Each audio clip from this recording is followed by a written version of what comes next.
Hi, I'm Liz Whiteacre. Let's prepare for life after English 101. This week's objectives, we will focus on applying different revision strategies on your final project so that your altruistic action plan essay is amazing when you submit it. We'll also take a moment to reflect on how you are going to be using your English 101 skills as you are writing in different disciplines in the coming terms. And we'll also reflect on how everything you're doing in the classroom is preparing you for communication outside of the classroom as well. When you're approaching revision of your big research paper this week, you already know that you should be seeking out feedback. You've done that in peer review. Hopefully you might have shared your paper as it has been revised with friends, with roommates, with the writing lab's tutors. So definitely seeking feedback on this project to see how readers are responding. If they have questions, will be really helpful to you. Some other strategies that we've explored throughout our different lessons in the course still offer great advice for this moment and this project. For example, reading your paper out loud to yourself can be very helpful, especially on the sentence level. If the sentence is tripping you up while you try to read it, probably it's going to trip up your readers as well. Moving backwards through the paper can be extremely helpful, especially when you're trying to spot sentences of summary or quotation that aren't cited yet, or if you're trying to spot moments in your essay where you could develop a warrant or an explanation. And we'll take a look for that in just a moment. Identifying sandwiches and double checking. So this goes back to that idea of the CEW method, where when you see a quote, where you see a summary, have you introduced it and have you explained why it's relevant to your discussion. Keyword checking, that can be really helpful. Take a look at the in-text keywords you've put into your paragraph. Double check, is that the exact word that starts a work cited page citation at the end of the paper? And if those two things don't match up, then you will need to adjust the keyword in your paper. Remember that source citation on the works cited page, whatever word's touching that left margin, that's what we're going to use, often the author or author's names or the very first title that's listed.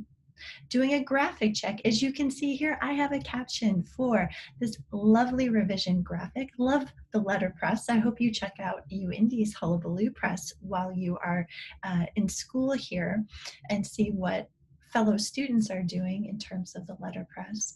But making sure you have captions, making sure that you're sharing where your graphics are coming from. And if you're the person who took the photo that you're including into your essay about what you want to do, that's awesome. Give yourself credit. You can say graphic by, your name, graphic by Liz Whiteacre, or, graphic by whoever created it. And then also make sure that you're locating the why. A great thing I like to do as I'm reading through something in my head, I'll say, because why, because why, because why, and make sure that I've exhausted that explanation. If you just set something out and say, hey, here, look at this. Well, because why, right? Making sure that that's a part of the conversation. Here's an example of a paragraph from a student's essay. This is the second to last. I thought it would be helpful to look at this one because there were no quotes or summaries in the very final conclusion paragraph of this particular essay. So I'm starting at the end of my essay, I'm working backwards. So reading backwards means I'm starting with the last sentence. I'm not doing word by word because that's too much, but I'm looking at the end. Passing along the positivity I had in my life is something I wish to do to another person. Right? And then moving back. Having the knowledge from the Huffington Post gives me the encouragement to do good in the world for more than just myself. And I'm noticing that the Huffington Post is a pretty well-known newspaper, but here visually, it doesn't look like a newspaper title to me, so that's something that I might address in revision. Here I know that I've been talking about a point I wanted to make, so as I'm going backwards, not only am I looking for little things that don't seem quite right, but I'm also checking out and making sure that the ideas are connecting to what comes right before. So this is what I might do in revision. I'm reading backwards, and whenever I come to something that I've learned from a source, I choose to highlight it. You could also use some sort of other method, even if I'm reading, first paragraph down to the conclusion. I like to highlight everything I learned from the source because it helps me identify where I've not included my in-text citations yet. And so in red, I've put in some of the little changes I might want to make. I noticed in that first sentence that when I looked at it, I was a lucky girl to have people who were so supportive of me and had a lasting effect on my youth. I now want to pass that feeling on to another child. I noticed that we had two sentences only connected with a comma, and it felt a little as I moved between the two things. So in my revision, I included an and there to suggest the relationship between those two ideas. Because of this, now I want to do this. Um, and then I also identified in the last sentence that I wish to do for another person. I went ahead and changed that newspaper title to make it match how it looks on the works cited page down at the bottom there. That we identified before. And I notice here that I have a huge sandwich, like this is like a big Dagwood sandwich, right? I have a lovely introduction into the borrowed information from the sources, and then a discussion of what that means. So the student who wrote this paragraph did a great job applying the CEW method in this draft of their research essay. And one thing I noticed here, we have in this sentence the name of the newspaper being shared. And this is a sentence that is not sharing ideas from the source. So I don't need to include the keywords, which would be the two authors' last names there. So I'm leaving that by itself. I did choose to make that highlighted because it's introducing my source material. And then I have two separate sentences. I have a sentence where I'm presenting a quote, and then I have a sentence where as the author, I'm summarizing what that means in my own words. So let's take a look at the original here. It said the author shares the results, but we see here that there are two authors, so that's something that I wanted to update. And then that sentence of summary, when students have higher goals, they are more likely, right? That didn't have a citation yet. So highlighting there helped me identify what was needed.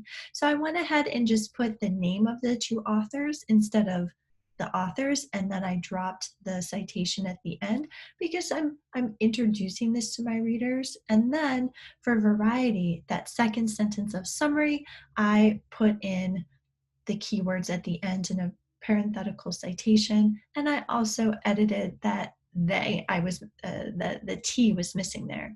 So this is a revision that would be made during this period, and definitely these changes to the student's paper made her paper much more effective as we were reading through. So those are some of the things you're going to want to look out for. And personally, I find using that moving backwards technique to be helpful because my brain isn't anticipating what should be there. I'm actually looking at what's exactly on the page.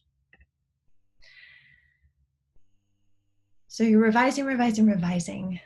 You're coming to the end. All we have left is the final exam experience. And I think it's important to take a moment to pause and reflect on everything that you've accomplished this term. So as you complete English 101, you're moving on to your other gen ed courses, you're moving into majors, minors. You UND students do so much. Yeah, it doesn't surprise me. You're going to have multiple things that you're pursuing in your academics. English 101 has already prepared you to understand expectations for different rhetorical situations. The fact that you are able to toggle in between writing as an expert in a blog, to writing an academic project, to just using text, to using multimodal strategies to reach out to your audience. And when you come to the exam, taking your whole paper, pulling out an idea from it that you want to share with peers, all of those different moments where you're identifying who's the communicator, what's the message, who's the audience, and what's the best way to get that across is going to be so helpful in all of the different classes that you're working with. And also your understanding of style and voice, right? How should I sound in this paper versus how should I sound in this oral presentation? How should I sound in this blog or in this poster? So that awareness is going to serve you well. The inquiry, critical thinking, reading, writing skills that you've developed this term are absolutely applicable to every single class you're going to be taking here at the university. Your strengthened skills in source selection, being able to identify what is credible information, that will serve you very well. And you've also done a great job of being able to articulate why you trust sources, so you can share that with your readers, and integrating sources using a variety of methods like CEW, like sandwiches, right? And being able to pick out not only pertinent information, but excerpt it in meaningful small chunks for your readers so that it is a part of your discussion.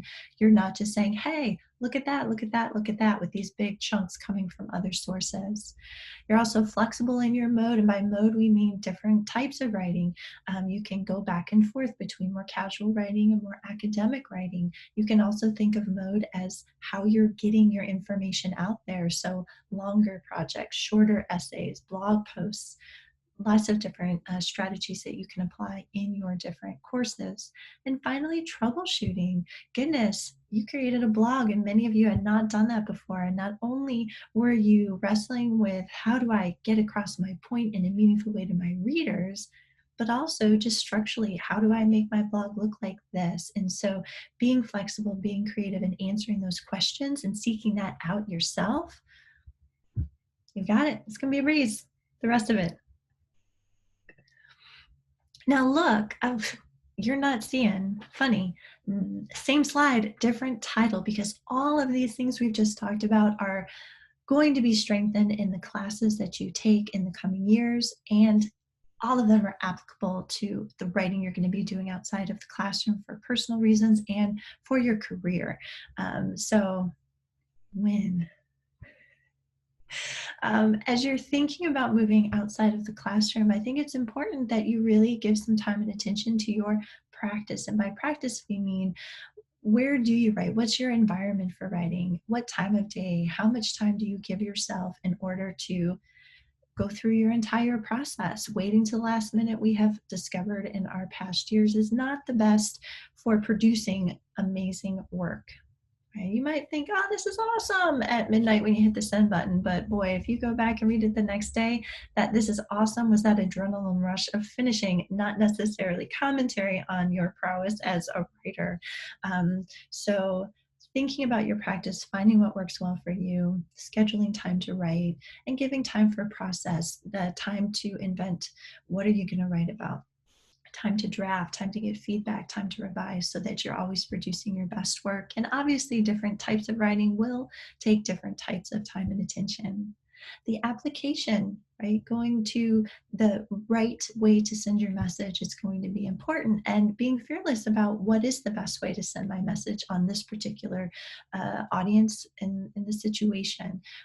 It might be an email is more effective, or a phone call, or a social media post, or a big, huge 20-page research paper. And paying attention to that will help serve you outside the classroom. And tenacity, right? Here's a picture of Mount Everest. We have obstacles that we will face both on the page, personally, professionally, academically, and your tenacity to see yourself through, right? That is going to not only help you grow and mature as a person, but strengthen your communication skills so that you can carve an amazing path and continue to be a change maker.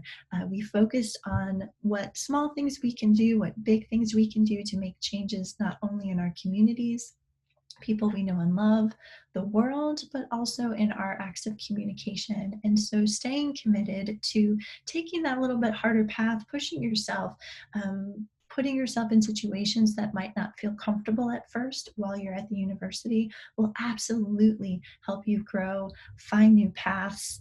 Serendipity might step in, and because you went to that particular event, maybe you you find your mate, or maybe you make a friend that later on introduces you to your future boss. Maybe you have a mind-blowing experience and you come out the other side a different person, a person who you are more proud of, and enjoy living with. So take those challenges, ask for help when you need it. Remember, you have a UND family here. We are all here to support you and wish for your success. So take that initiative, that energy, and apply it, engage, and you're going to have an amazing college experience. Looking ahead, we are wrapping up those projects. We are getting by the deadline, submitted the final paper, and then turning our attention to the final exam. You will see a little video about that in the final exam assignments, and don't hesitate to reach out. I can't wait to read your final paper. Take care.